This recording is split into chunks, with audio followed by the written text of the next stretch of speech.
This video I wanted to go over the Bandit, the trailer for Warhorse Overland here. It's the only model that we build.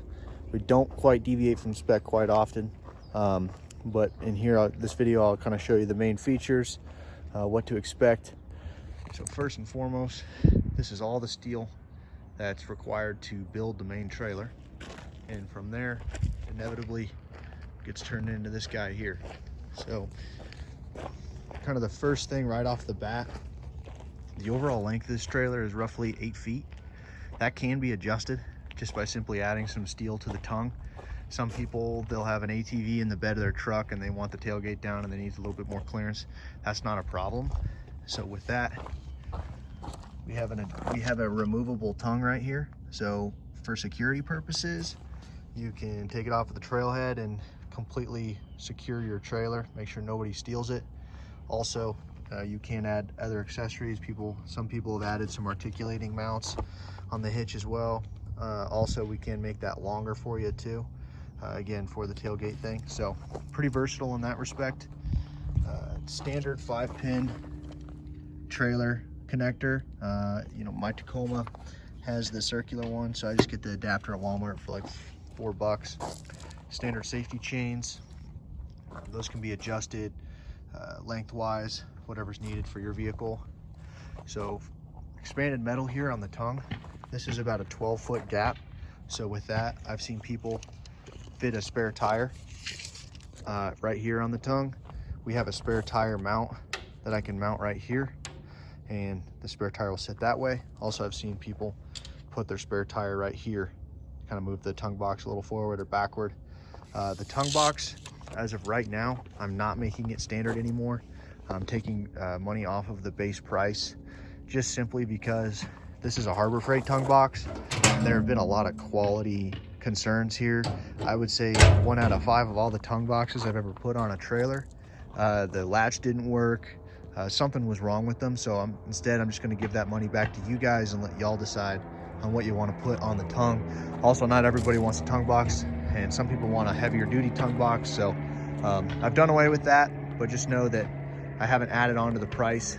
I've given that money back to you guys. So for the jacks, I can put 2 jacks on either side.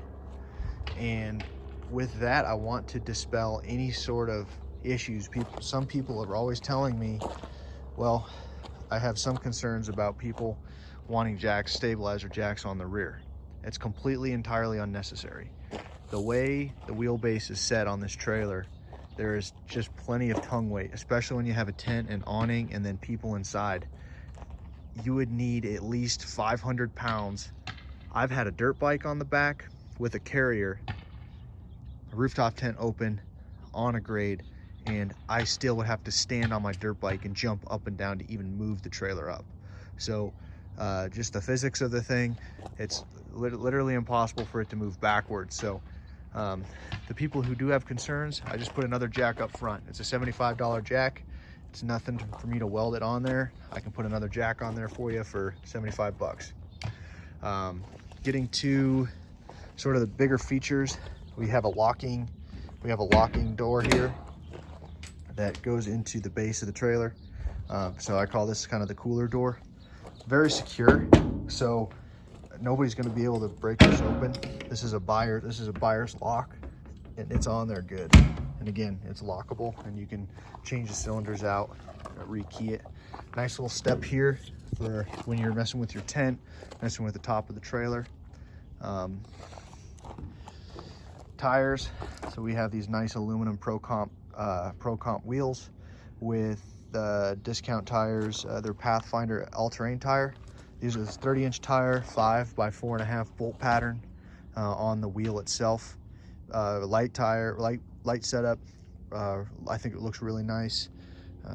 A spare tire would cost you roughly $130 for the tire, $60 for the wheel. So doing the quick math there, about 200 with tax and everything, about 230 bucks for a spare tire. And the mount is another 20 in mount and the time and effort. So for a spare tire mount, you're looking at roughly $300 with the tire to add the spare tire. Standard lights. These are, pretty basic. self-explanatory. They work well. People, for the license plate, I get a lot of questions. I've seen people mount them here on the tailgate. I've seen people mount them down here. Also, the licensing, this is a trailer kit technically. So on the title, it will say trailer kit. You take it to the DMV, they give you a plate. They give you basically a VIN number that you attach to the front. And after first you do your inspection, any sheriff's office or state patrol office can do that. DMV, they give you the VIN number, and then they go ahead and give you a plate. All in all, it costs about 70 bucks. From there, going over the roof rack. So right now, these bars are right at about 14 inches. So this customer in particular wanted to fit a lot of stuff under his tent. He wanted to put a rack under there, which is not a problem. 14 inches is not as high as I can go. I can go a little higher. Just to give you an idea, the top bar here is going to be his tent fully expanded. His tent fully expanded is going to be roughly, with a little bit of increase, 70 inches. So you'll be able to pretty much stand under the tent if you're an average height guy. If you're a little taller, making this a little taller isn't an issue. These are pretty strong. These are really strong setups. Awning comes standard, so you just tell me what side you want it on, and I put an awning mount. So these two little holes here, they'll pretty much, I've seen ARB stuff, any sort of particular awning will fit in that hole, and you can attach just pretty much any awning, again, any side. The overall width of the box itself, 60 inches long and 48 inches wide. So for me, I can fit a large cooler, a little crate with some other stuff behind the cooler, and then a propane tank, a water tank, one of those Walmart water cans, and then I can fit 2 Home Depot crates and then 2 smaller crates on top of that. So I can fit a lot of gear in there, quite a bit of gear. Going to the tailgate, locking latch, tailgate latch on the back, pulls down. It's a nice chain.